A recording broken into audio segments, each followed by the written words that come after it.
Chapter 8, King Lear in the Drizzle. After my black moment, as I've said, I took the illness and fracture of my mind away with running and debauchery.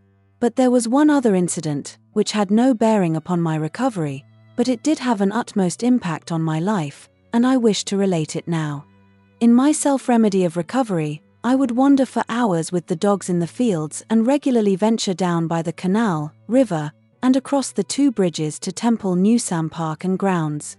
Temple Newsam had an amphitheatre, and strolling past it with my greyhound and the 2 Alsatians running at will by my side and terrorising all the posh dogs, but only in looks, and not sinking their teeth into the poodles' necks, as all 3 were well behaved, I noticed a sign, "Tonight, King Lear" by William Shakespeare, 7 p.m.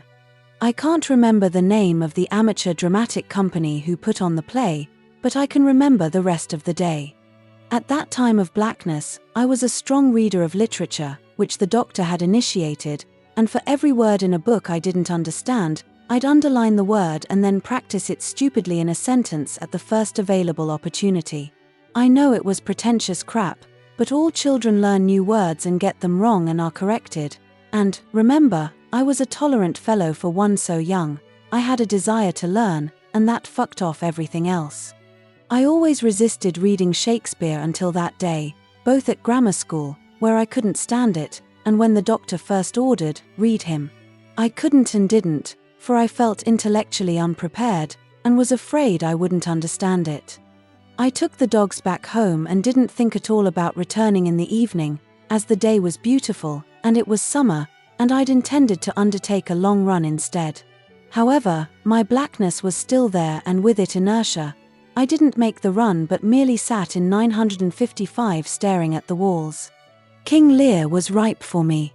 I had to get out of the house, and I took the one well-behaved dog I had to the amphitheatre, our Lassie. It took us a good 40 minutes to walk to Temple Newsam from Belle Isle, over fields, canal and river. Once past the Stourton power station, the heavens, as they say, opened, and the rain fell. We were nearer Temple Newsam than home, and I decided to press on, especially with home and the blackness being my only companion. When we arrived at Temple Newsam, Lassie and I were wet through, and there was only an old bloke with a big umbrella sat in the open amphitheatre. I know the black umbrella was big because I and my dog sat under it that summer night. The amateur dramatic crew were huddled beneath the arch at Temple Newsam stables, no doubt thinking what the fuck to do. They waited. No one else except the old man, my dog, and I came to see their play. "I'm sorry, but we're going to have to call the show off because of the weather," one of the Thespians said to us. "I've walked a mile to get here," complained the old man, who was in his 70s, "and I'm sure must be dead now, and this is a tribute to him, God bless him." I added, "I've walked 5 miles to get here over the fields and we're wet through," pointing to the dog to add necessary weight to the argument, "and I've never seen or read a Shakespeare play." "Good point, lad," the old man shouted to me. "Here, get thy sen under my umbrella here and bring the dog too. She looks shivering." I duly did, and Lassie accompanied me under that old man's umbrella. Another fellow made his way towards us from the arch. We identified him later as Edmund from the play. "Okay, we're going to put it on and call it a rehearsal. Do you both mind waiting a bit while we get a few beers from the offie?" It happened in those days, such honesty. Gloucester and his company got their beers from some local off-license, probably in Holton Moor, which I'll tell you about later, and they began their performance of King Lear in the Drizzle of Temple Newsam Amphitheatre.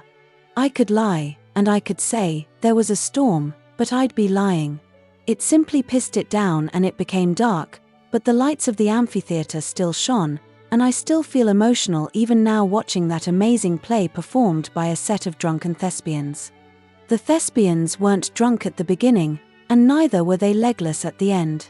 Don't get me wrong, they weren't slurring or falling over the stone, but they were enjoying Shakespeare and singing in words in the meter and rhythm of a language I'd never heard, Iambic pentameter, dee-dum, dee-dum, dee-dum, dee-dum laced with cider, wine, and lager. Brilliant.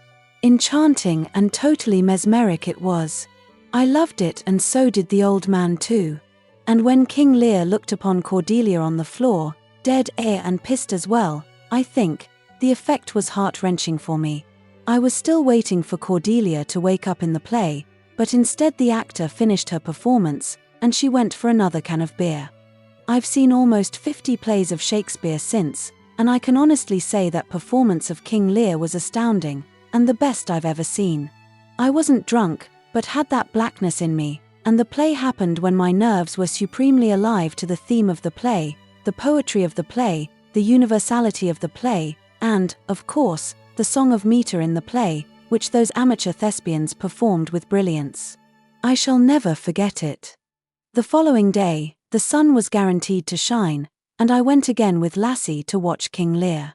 The old man was there, too, but without his umbrella. He'd been waiting for us. We sat and waited. The auditorium was packed full this time. The biggest pile of shite I've ever watched. I left well before the end, just after the old man left. Instead of music and poetry, there was realism. Where there should have been pain, there was nervousness, and the words had lost completely their warble, as the old man told me afterwards. Shit. Crap. Ham acting, the critics call it, the bastards. I love it, and it is, to me, how Shakespeare should be acted and spoken. When I worked down London as a hod carrier, I'd go to the Barbican midweek, wait for 10 minutes or so into a Shakespeare play, and pay £5 for a cancellation, all in the hope of hearing ham acting. I never did, and I would walk out after 20 minutes if I didn't recapture that first beauty I'd heard of Shakespeare by those drunken actors on a drizzly night in Leeds, sat there with an old man and my dog,